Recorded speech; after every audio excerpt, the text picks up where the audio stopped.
Alright guys, welcome back to Valorant News. Roster drama continues in the North American Valorant scene, with changes being made a few days ago with Cloud9, of course, removing Ye and Vanity from their roster, but also NRG considering moves as well, not with their starting team for now, but on their bench. Thwifo is gone, another player will replace him relatively soon, and what is Marved's plan, given the fact that maybe that's another opportunity that he could go for, rather than going to Sentinels? Very much enjoy your thoughts in the comments below. Hit the like button if you enjoy. Subscribe if you are new as always, I would greatly appreciate a quick update as well here on Vanity, just as he says, that'd explain why I got cut from C9. Hopefully we'll get more news on this over the coming days. Cloud9 never really confirmed the situation, but they've got, I think it's right at the start of April pretty much where these matches begin, so there's a good few weeks for teams to figure out what their roster's going to be. But look, we know Cloud9 are trialing players. They trialed out Wayne Rooney among others, and you know, there's been some questions as to who they're actually going to sign, but Vanity of course is not going to be there any longer. Who's their IGL going to be? Who's their duelist going to be if they don't have Ye anymore? Well, they don't have Ye because they got rid of him because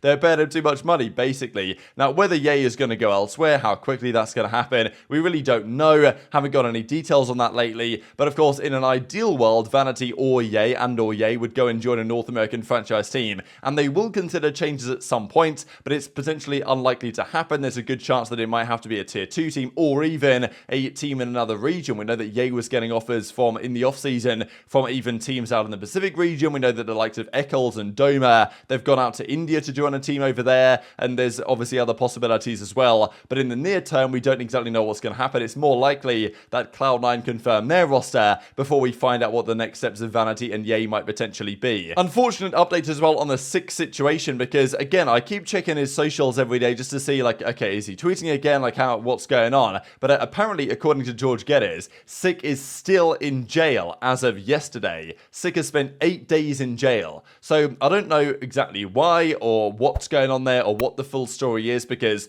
we heard that he was being held on a $5,000 bond, which I think people say is slightly different to bail. You might have to put less money up than that to actually bail him out or whatever. He can't bail himself out, so I don't really know what's happening here, because obviously people are like, oh, Sentinels should bail him out, but maybe, you know, should they really be doing that? I don't know. Surely it should be friends and family or whatever. I don't exactly know the situation yet. I don't know why he's in jail for so long, because, okay, it was trespassing, a bit of a misdemeanor, I'm guessing, but, you know, he was brought in on a Sunday, and now he's still in jail. I don't know any more about this story. Just wanted to update you guys on it, because I know people were wondering what's going on with Sick. Is he out of jail yet? Is he, like, what's the story? All this type of stuff. Like, is he going to get the help that he clearly needs? What are Sentinels doing about the situation? But for now, he's still in jail, and I don't know any more details than that, unfortunately, to share with you guys yet, but we'll certainly talk about it when we do get more details on the matter. As we kind of segue here into this NRG Sentinels discussion, there was some further discussions here from Chet on the format of the season, because as Chet says, a speedrun year, and I do think that, well, when the format was first confirmed, I was like, why is the season kind of so short, right? Because the season is, okay, we've done the first event, we've now got one split series of matches, then it's Masters, then it's the LCQ, then it's Champions, right? There's just so much downtime.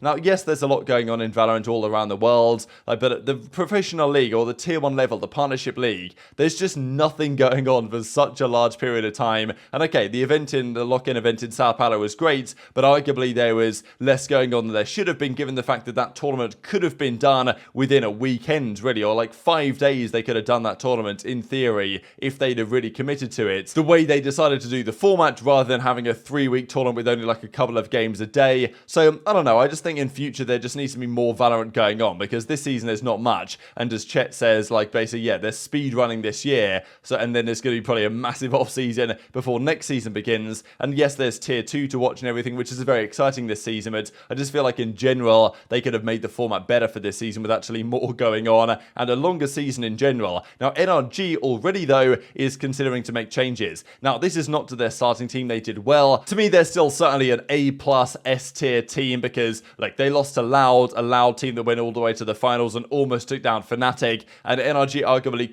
should have beaten Loud. It was a crazy series. Like, they'll obviously, well, FNS has his thoughts on one of the rounds they lost towards the end of that series. Their starting team is phenomenal. Of course, Som played very well. They're not getting rid of Crashies and Victor, and FNS the core of the team, but Artist as well, right? He came in for Ye, did a great job, I thought, so far. The question is though, are they going to drop Artist for Ye? Are they going to bring him back? Because they could well try and reunite the old OpTic team, and I do wonder as well, I know people have been mentioning this, with Cloud9 running out of money and with evil geniuses being evil geniuses, like, you know, what about OpTic, right? because OpTic dies for Cloud9 and an EG to get in, and at least in terms of a Valorant perspective, and yet the old OpTic team might reunite. Now, I think Som is a great player and deserves to stay, and I think Ardis is the same. I don't think they're going to change their starting team, but if they do struggle at all at NRG, they have clear options. They know what Marv's up to, they know what Ye's up to, but now is the chance. Those guys are both free agents, unrestricted, they could sign them now, and if they don't sign them, then the offer might not be there anymore if NRG do struggle within a couple of months' time, for example. As we can see here in the article though, Thwifo, the current 6th player of the team, or the former 6th player, who was signed to the organization when they were initially announcing their roster, has now been released from the team. So it's kind of difficult because I think Thwifo is a pretty good player. He was brought in, they thought it was always a strange fit really for the team, and they're looking to bring in a new 6th player because they've got to have someone as their substitute player. Like, that's mandated by the rules. Either they have Chet sign the contract to become their coach and substitute, which they probably can do, or they will name, as they say here, an internal player as the 6th man. So who's it going to be? Is there anyone internal to NRG? I know people were saying Ethos or whatever, like, could become their sub, or as I say, are they actually just going to cut costs and say, you know what, let's not even bother having a substitute, let's put Chet on the list as our sub, as the coach as well, and therefore we get to save the minimum salary we're paying Thwifo. Maybe, maybe not, I don't know what their plan is, but it's an interesting statement, right, that NRG are not going to replace Thwifo with another player they're going to sign, but with an internal promotion up to the 6th man of the team. So, bit of a strange one. And I know there's been some discussion, I think for good reason, about Exalt, right, because he was released by Disguise the other day. He wasn't poached as was initially thought, but he of course is an unrestricted free agent. He could sign potentially to the bench of NRG, might be a wise decision. But also, what about the Marved situation? Because, like, obviously they're just guessing thing, right, with Marved versus George Getters from a while ago, but of course Marved, right, on OpTic formerly, obviously knows these guys very well. That was a discussion at the start of the season. Why is Marved not going with them? Why is he not replacing Som? And look, Marved can probably run different roles than the controller if necessary anyway, and that might be the case at some point if needed on Sentinels, if that's the direction that it goes down, because it was actually FNS that gave his thoughts on the Marved situation last night and said, look, Marved knows what he's doing here. He knows that his stock is very high after his recent performance on OpTic, and it's not going down anytime soon, so he can rinse them for the maximum possible salary, and signing a sub-bench contract on the NRG side might be the way to go, or he might just go and join Sentinels if they're offering more money effectively. Guys, Jimmy has all of you motherfuckers fooled. You don't understand what Jimmy's doing? It's clear as day, guys. Think about it. When you leave a team and don't play again, and when your stock is high, that stock will stay up there in the overall impression of the world.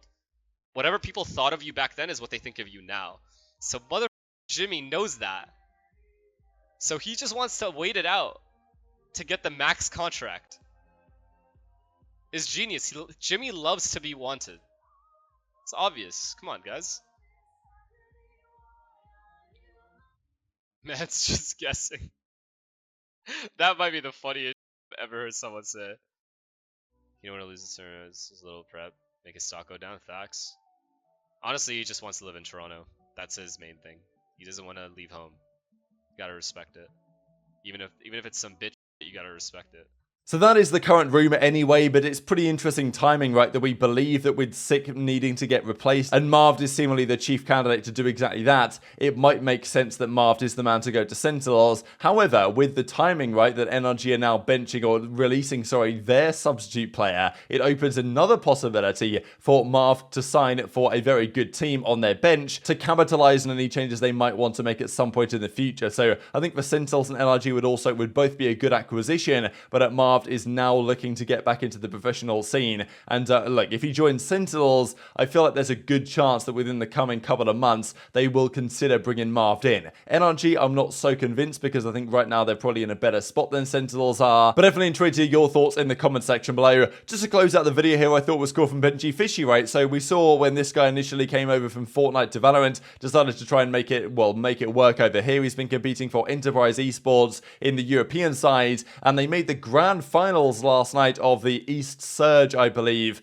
Valorant Regional League, as we'll see here in a second. So good result from these guys. I think it's cool to see that Benji is like continuing to improve and make progress, and this was the grand final, so Ascend took them down in the end. Just too good in this specific, the East Surge split one Challengers League from the European side. But again, making the grand finals here was an impressive run, I thought, from Benji and Kyra, and he's continuing to improve, and his team is continuing to get better and better results. So I do wonder if there's a point in the future where Benji can kind of graduate from this, but it's only really his first season even competing in Valorant anyway, a very competitive ecosystem, especially over there in Europe with Ascends, the organization that won the World Championship just a couple of years ago, is now down here fighting it out in Tier 2, and that just goes to show how competitive this scene is. And as he says, lost 0-3 to Ascend in the grand finals. We finished second in the first split. Losing sucks, it's what makes winning feel so good. See you in the next split. Quick shout out to my team for giving me the chance to go forward. So very cool stuff. Intrigued to your thoughts on all this in the comment section below. Hit the like button if you enjoyed. Subscribe if you're new. Take care, and I'll see you next time.